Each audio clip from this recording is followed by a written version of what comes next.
Distant Queen, Australians benefit from absent monarch while UK taxpayers foot the bill.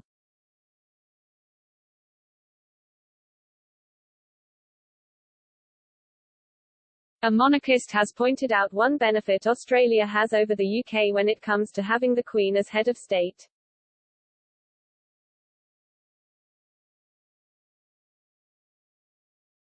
The Queen is the head of state of 16 realms, including the UK, Australia, Canada and New Zealand.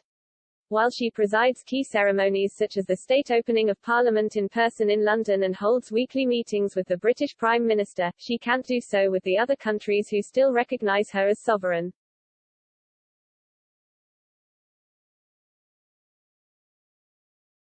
As a result, the Queen is represented in the other 15 realms by governors-general appointed by their prime ministers and approved by the sovereign.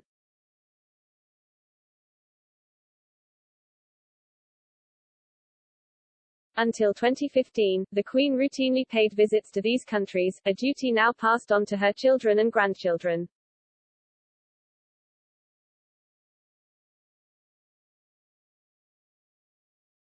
And she still holds audiences either in person or via phone with them, albeit less regularly than with Boris Johnson.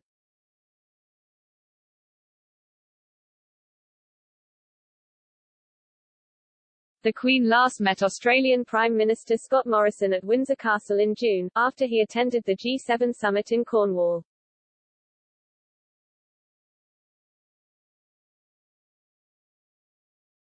The monarch had attended a reception in Cornwall on June 11, during which she also met Canada's Prime Minister Justin Trudeau.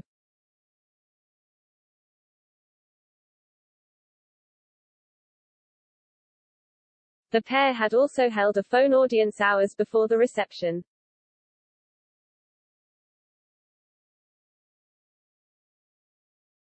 While the Queen inevitably ends up being more distant than in the UK in the countries where she does not reside, a monarchist pointed out there is one perk in being the subjects of a monarch living thousands of miles away.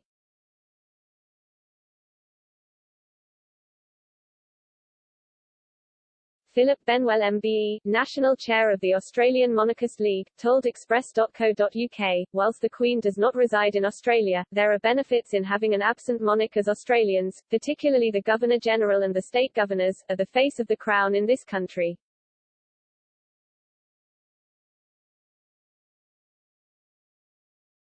Australia pays no taxes or, indeed, any money whatsoever, to the Queen in her position as Queen of Australia.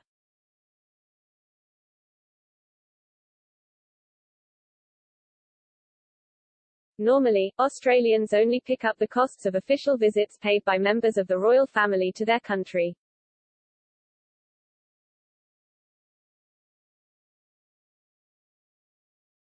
On the other hand, UK taxpayers pay into the sovereign grant, which came into effect in 2011 to provide support to the official duties of the Queen and the royal household.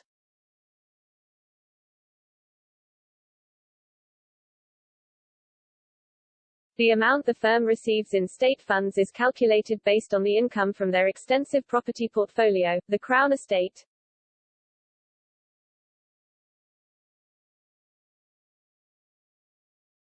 In June, Buckingham Palace released its financial report for the fiscal year running between 2020 and 2021.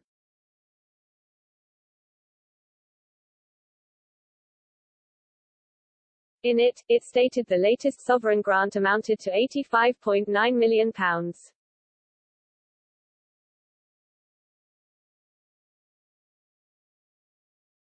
The core grant, which funds travel, property maintenance and operating costs of the Queen's household, made up for more than half of it, £51.5 million.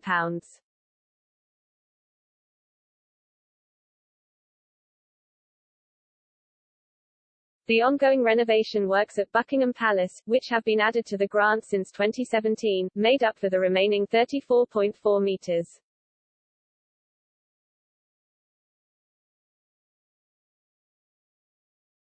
The total grant for 2020-2021 was up from 2019-2020, when it amounted to £82.4 million.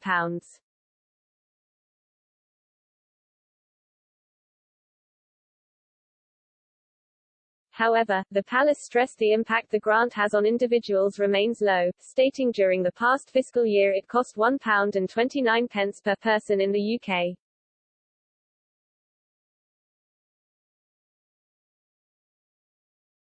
The sovereign grant changes every year as it is calculated on 15% of the income account net surplus of the Crown estate for the financial year 2 years previous.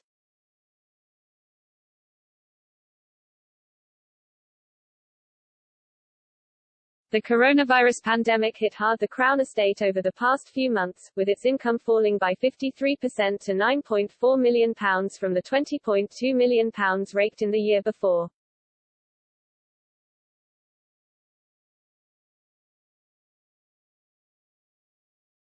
Reflecting on the year past financial year, the Keeper of the Privy Purse, Sir Michael Stevens, said after the report was released, the majority of the year was impacted by the precautions necessary as the impact of COVID-19 set in.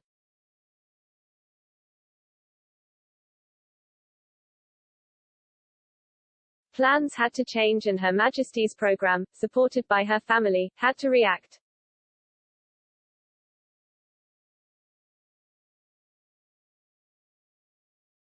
The royal family embraced new technology with a virtual meeting with the Princess Royal and the Carers Trust being the first virtual engagement undertaken by Her Majesty.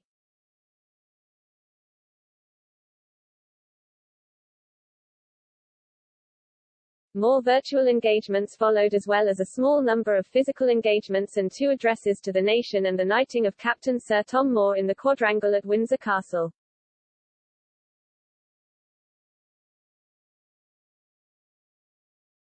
He also said, "We also had to change our way of working to allow the reservicing program to continue at full capacity and it was pleasing to see our spend increase significantly as key works continued at pace."